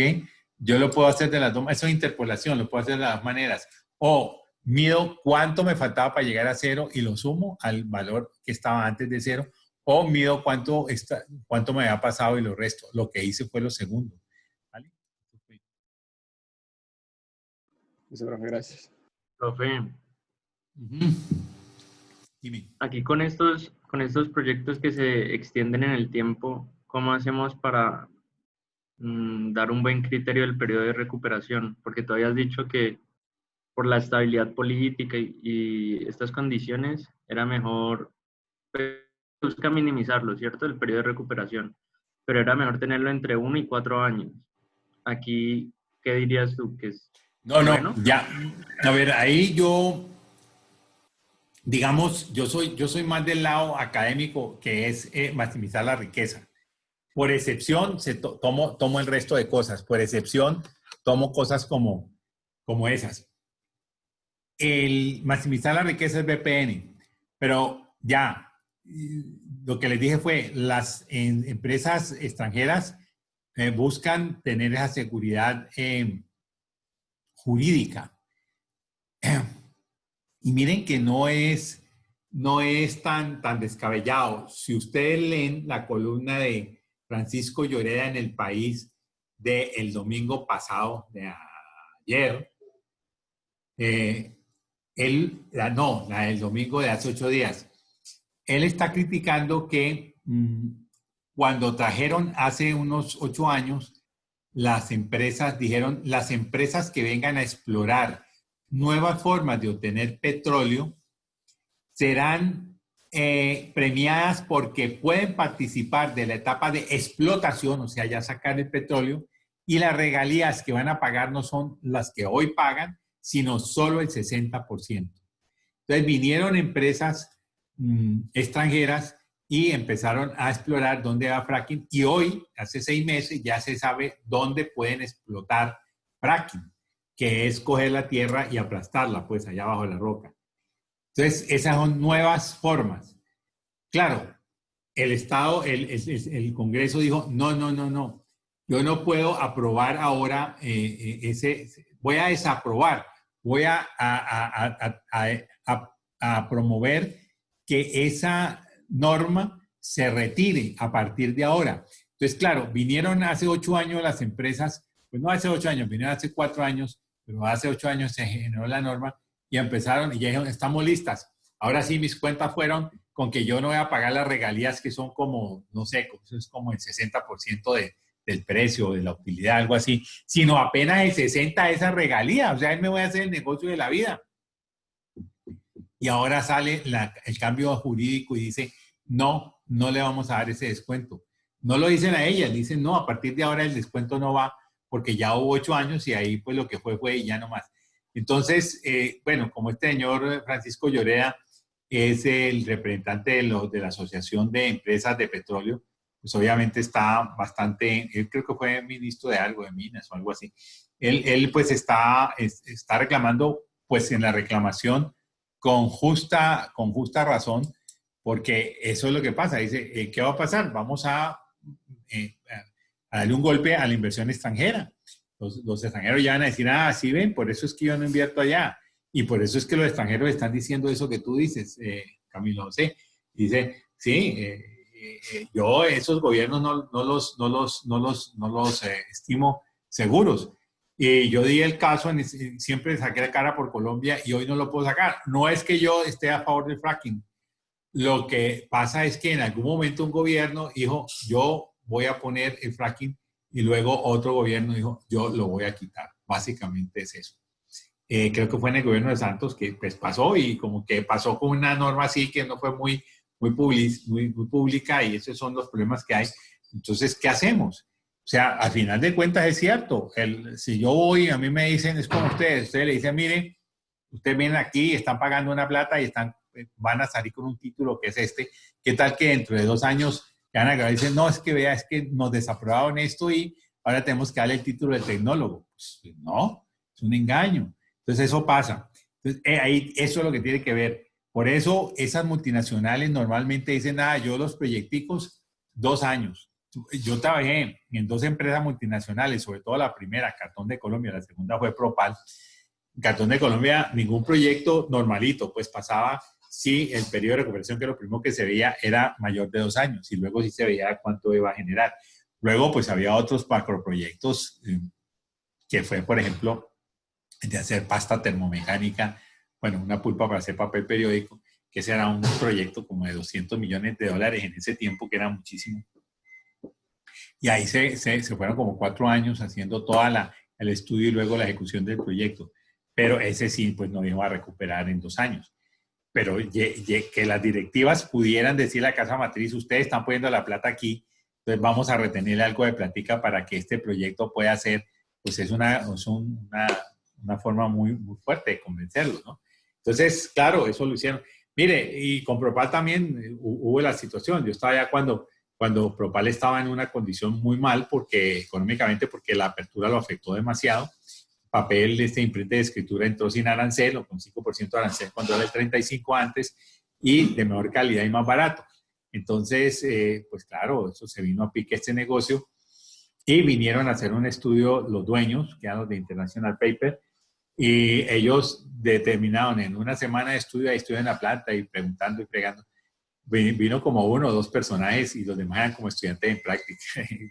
y bueno, y decidieron que ellos solamente puedan recibir dinero, los socios, 8 años vista después de esa visita. Y si no, tenían que o salir a prestar o por lo menos no recibir dividendos. Entonces dijeron, no estamos dispuestos a esto, ya damos por perdido el dinero y la damos a una fundación.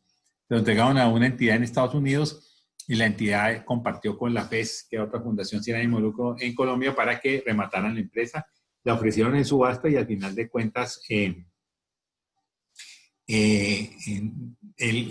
hubo una oferta en donde estas fundaciones vendieron por $30 millones efectivos y los otros eran 80 millones, pero una sola planta, la mitad de Propal valía en su momento de construcción más de $500 millones. O sea que eso podía valer, bueno, entre 500 y 1.000 millones, y lo obtuvo Carvajal por $80 millones, poniendo 30 cash y el resto pagándolo después. O sea, fue una ganga. Y hoy por hoy Carvajal es dueño de Propal. Se llama Pulpa y Papel Carvajal. Propal, pues no le quitaron el marca. Y bien manejado, esto pues ha dado, digamos, resultados. De hecho, también estuvieron para venderla en un momento dado y luego echaron para atrás. Y ahí está dando buenos resultados. Yo creo que fue una buena inversión de Carvajal en una ganga de esas. Pero entonces lo que trato de decirles es que eso pasa. Lo que pasó en Venezuela, pues con Chávez, que Chávez expropió a todos los extranjeros. Y entonces, claro, no es lo mismo tener un negocio donde usted haya hecho unas inversiones y se quedó con las inversiones ahí sin realizar, que haberlas realizado. Entonces ya no le da tanto dolor. Pues no es negocio porque lo pagan y se lo pagan barato. Lo mismo pasó en Argentina con los Kirchner. También en el caso de las petroleras nacionalizadas. Hay que tenerse mucho cuidado. Puede que haya una serie de situaciones irregulares y de ventajas en los contratos. Cada vez son menores, pero cuando un gobierno empieza a nacionalizar las empresas, se viene la economía al suelo, sobre todo cuando nacionalizarles de esa manera sin poner dinero, o sea, lo que quieran, por poner lo que quieran. Bueno, entonces eso es lo que pasa. Entonces esa inestabilidad jurídica por parte de la estabilidad política, ellos dicen, y Colombia pues nunca había tenido problemas de ese tipo, nunca había tenido un default financiero con la deuda externa ni nada de esto. Entonces Colombia había estado muy bien. Y ahora, pues, bueno, ellos dicen 4 años, mire lo que pasa. Entonces, hoy, por ejemplo, le doy más razón de la que le daba cuando yo trabajaba en Cartón de Colombia por esos 2 años. Ya hoy digo, hombre, hoy que sí que esto puede pasar cualquier cosa. Mire usted, por ejemplo, hay cosas impresionantes. La parte política pesa mucho, desafortunadamente. Y ahí ustedes, no, tal vez están en el colegio, pero hace un tiempito, no muy largo, le impusieron una gran multa al cartel del azúcar en Colombia. Y resulta que el cartel del azúcar en Colombia, porque ellos están haciendo acuerdos de precios. Pues puede ser cierto, pero en realidad yo trabajé un poco haciendo asesoría cuando estaba hace mucho tiempo ahí en la universidad, por la universidad, a uno de los ingenieros sobre un modelo que ellos tienen, que se llama el modelo se llama el FEPA, Fondo de Estabilidad de Precios del Azúcar. ¿Y en qué consiste esto? A ver, les cuento la historia y creo que vale la pena porque es parte de mitigar con inversión. En los 90s, Venezuela, que no es productor de azúcar, le dijo a Colombia, venga, yo necesito que usted me abastezcan de azúcar, vamos a tener por esa de la alianza, no sé qué, la LAL, no sé, una de las alianzas que tenía, no sé qué andina. Entonces vamos a tener un convenio y yo le voy a comprar a usted todo el azúcar que voy a importar. Y usted me lo va a dar a un precio. Bueno, entonces los ingenios, sobre todo los grandes, se prepararon y hicieron expansiones. Unas expansiones que uno hace en empresas como azúcar, en empresas como papel, de pronto en empresas como telares, son intensivas en capital. O sea, si usted compra las máquinas y luego no las pone a trabajar 24 horas al día, 365 días al año, excluyendo 6 días de parada anual, ellas no se pagan. El lucro cesante es muy fuerte. Entonces se expandieron y después vino Chávez y entonces Chávez le compró el azúcar a Cuba. Por lo tanto, ahí quedó esa sobreproducción, sobrecapacidad hecha. Entonces empezó una guerra de precios en los 90, finales de los 90, entre los ingenios. Son 13 ingenios que hay en Colombia. El uno bajaba, el otro también, porque el azúcar tenía, digamos, sobreproducción. ¿Y por qué guerra de precios? Porque venderlo afuera era más costoso porque ellos sí habían logrado que se les pusiera un arancel móvil hasta del 117%. ¿Por qué? Porque empezaron los productores de azúcar exteriores, Guatemala, Brasil sobre todo, a intensificar su producción y lo hacían de una manera más económica. sobre todo Brasil con sus devaluaciones, pues obviamente alcanzaba a ser su producto muy, muy competitivo. Eso lo ven ustedes en finanzas internacionales, con las devaluaciones, muy competitivo el producto. Y entonces prácticamente estaba muy barato. Entonces estos lograron que el Estado pusiera unos aranceles para importar azúcar, ya que había 100.000 familias que dependían directa o indirectamente de la industria del azúcar en Colombia, puro lobby. Bueno o no, el gobierno dijo, bueno, entonces yo mantengo el arancel para el azúcar importado y lo vamos, entre usted y yo lo vamos moviendo de acuerdo a la circunstancia hasta el 117%. O sea, una libra de azúcar cubana puesta en Colombia valía 2.000 pesos, pero aquí la cobraban a 4.500 pesos. Entonces, ese era el arancel.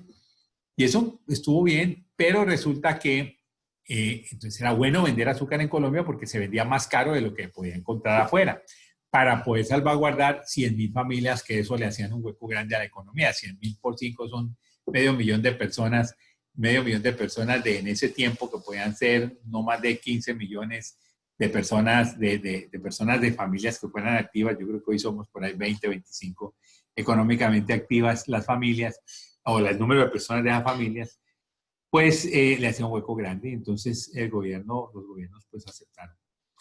¿Qué pasó? Con este aumento de capacidad de algunos ingenios, pues tenían que vender azúcar, porque no era parar, y parar pierden hasta la camisa, pues como digo yo, se pierde mucho. Entonces empezaron esa guerra hasta que dijeron, no podemos. ¿Por qué? Porque es que si nosotros vendemos en Colombia, empezamos a bajar y vamos a hacer lo mismo que vender afuera. ¿Qué vamos a hacer? Conservemos el alto precio en Colombia, el arancel de protección en Colombia, pero podamos vender afuera. Afuera lo vendemos a un precio más barato. ¿Para qué? Para no entrar en guerra de precios. Los excedentes, el que quiera, los vende afuera. ¿Y qué hacemos? En el Fondo de Estabilización de Precios, usted dice, yo exporté tantos miles de quintales. Muy bien.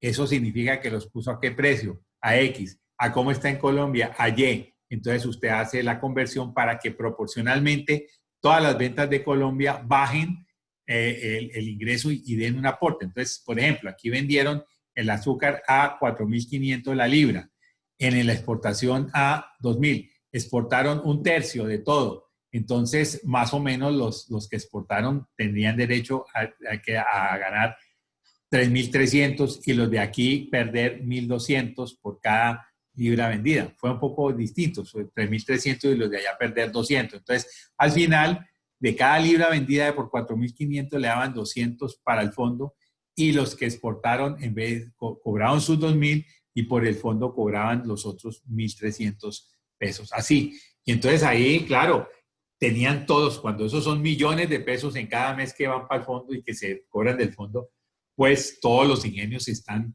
comunicados en sus precios. Ellos no saben ni cómo, no hay necesidad de estar llamando y hacer ahí trampa para saber cuál es el precio del otro. Eso, pues obviamente después fue tomado. Cuando salió la sanción, yo pues me preocupé y dije, pues esto, pues no tengo nada que ver, pero soy de la región y aquí donde están, de esos 13 ingenios, 12 están aquí en el valle, en fin. Decía, pues esto es una afrenta contra el valle porque, pues claro, los precios están ahí, no pueden decir que hay un cartel o cartel de eso. Finalmente, todos ellos protestaron y todo eso se bajó y quedó solamente una sanción muy pequeña, pues no, frente a la primera, porque lo único que pudieron decirles, ustedes se opusieron a una importación de azúcar no sé, de Postobón tal, que probaron que la habían boicoteado, no sé cómo. En todo caso, ahí quedó la sanción en ese pequeño punto. Pero ¿qué nació de ahí? Que unilateralmente bajaron el arancel hasta el 60%, o sea, prácticamente a la mitad. Ese es el tope. Y eso ha hecho un daño a la economía de los ingenios.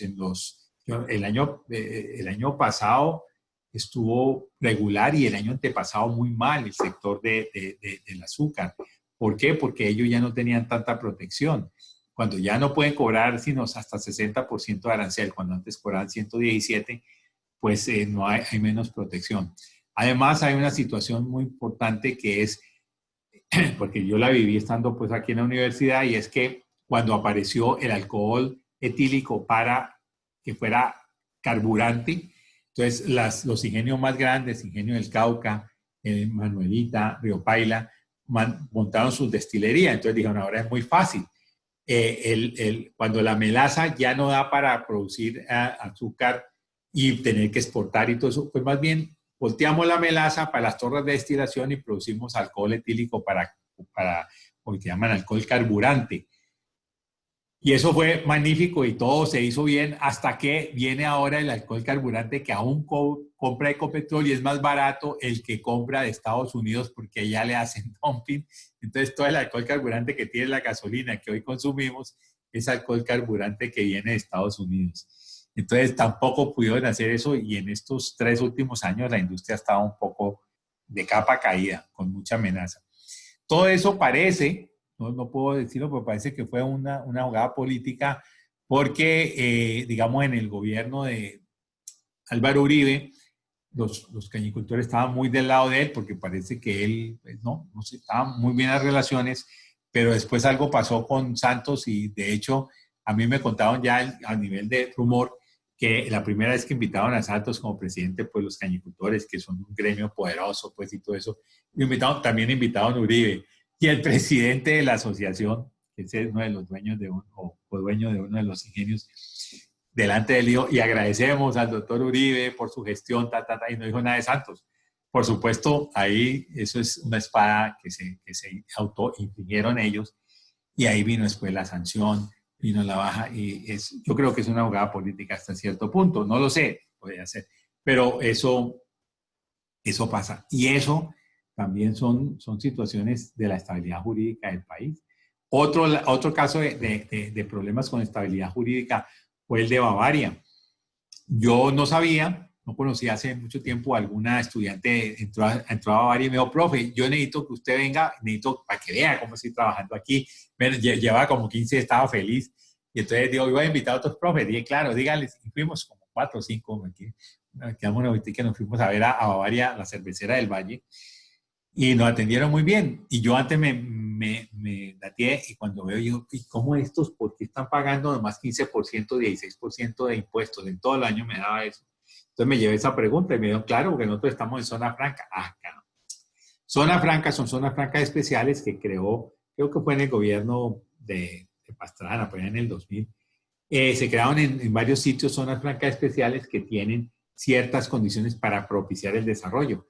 Y acá en la zona de Yumbo se creó una zona especial que era, se demarca la zona geográfica, las empresas pueden estar allí, y cuando la empresa cumple ciertas condiciones, y para Bavaria era, o para cualquier empresa, y creo que todavía es, tiene que invertir más de $200 millones, más de 200 tiene que invertir, y tiene que propiciar más de 400 empleos nuevos. Si eso lo hace, tiene derecho a una rebaja del 50% de la tasa de impuestos de renta. Creo que en este caso eran por 30 años. No sé si tiene un vencimiento al 2030 o sigue. Eso no lo sé. No.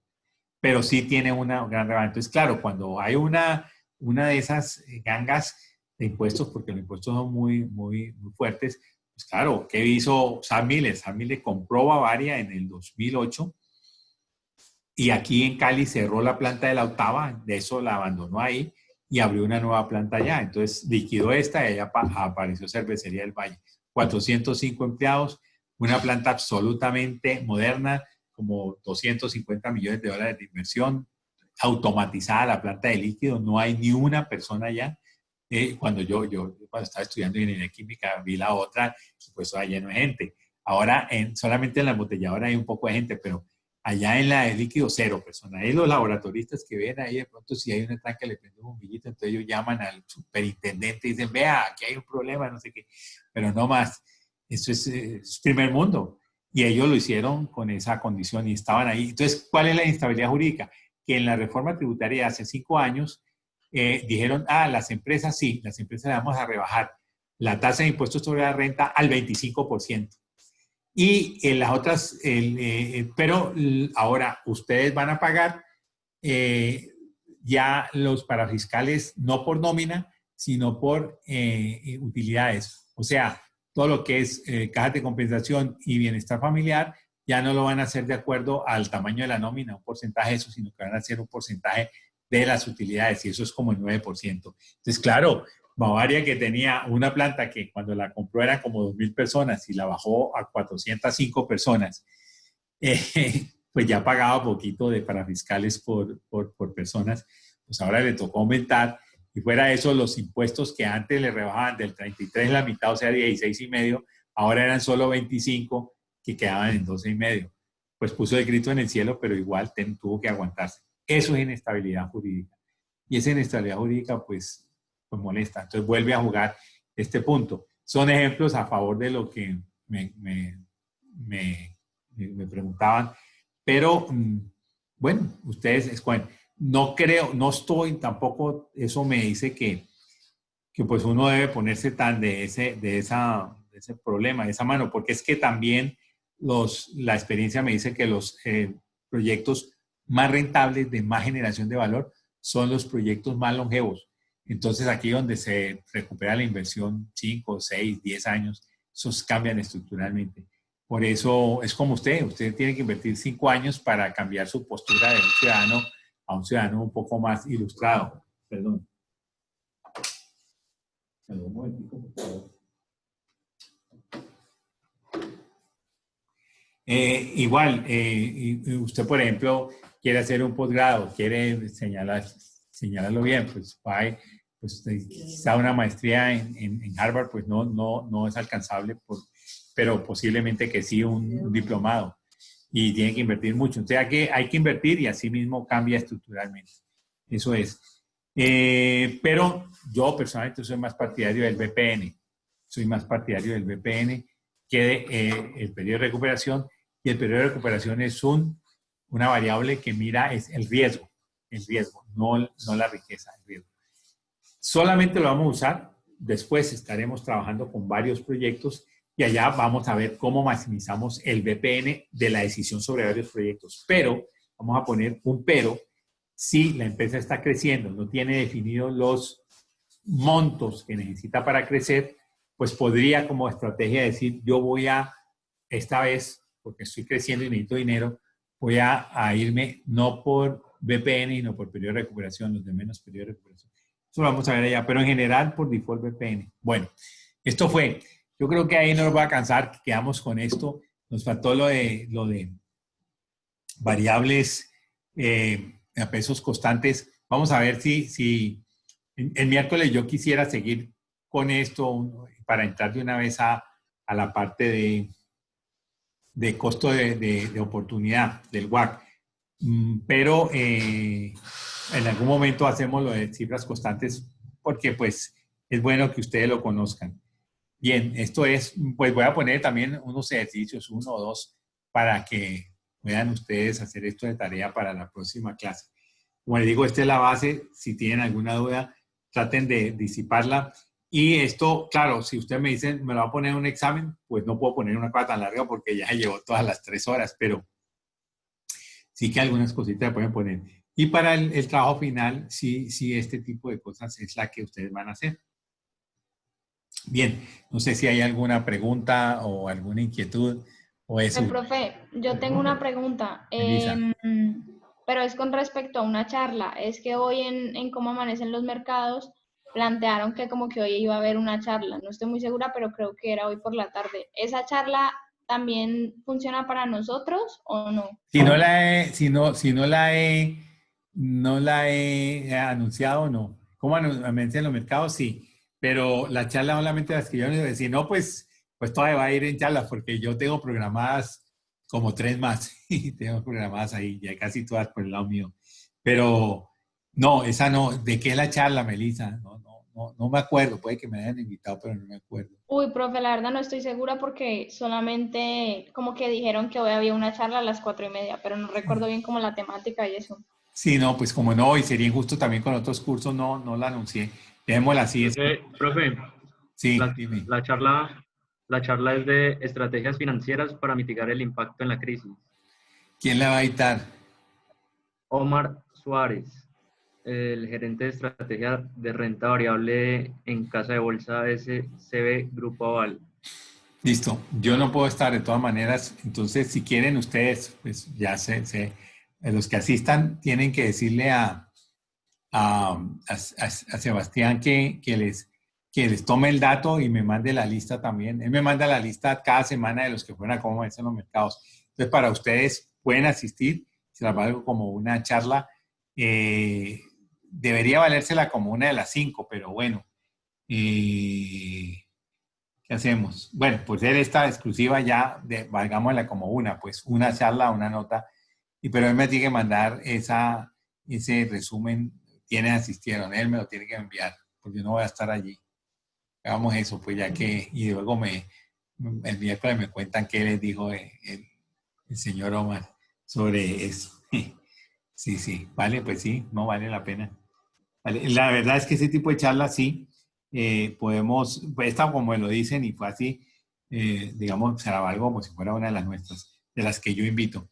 Pero de las próximas serán, ustedes me dicen, y entonces 5, son 5 de esas, porque normalmente este tipo de charlas también los programaba el punto de bolsa para otras cosas. Ahora, pues como es de actualidad, pues bueno, está bien. Pero yo normalmente esas charlas que son muy cortas ponía 5 para hacer una nota opcional, 10 de cómo meter en los mercados, porque hay muchas, y ya las específicas que a veces eran una o 2 máximo, esta vez yo como hacer 4, esas son ya de premio de una. Que esta para ustedes valga. Ustedes dicen, por favor, me manda Guillermo Ventura y yo soy de teoría de inversión, y ya, para que me lo mande, ¿vale? Listo, profe. Listo. Bien. Listo, profe. Listo. Bueno, así quedamos. Nos vemos pasado mañana. Feliz tarde. Dale, profe, muchísimas Vale. gracias. Muchas gracias. Chao, chao. Gracias. Bueno, chao.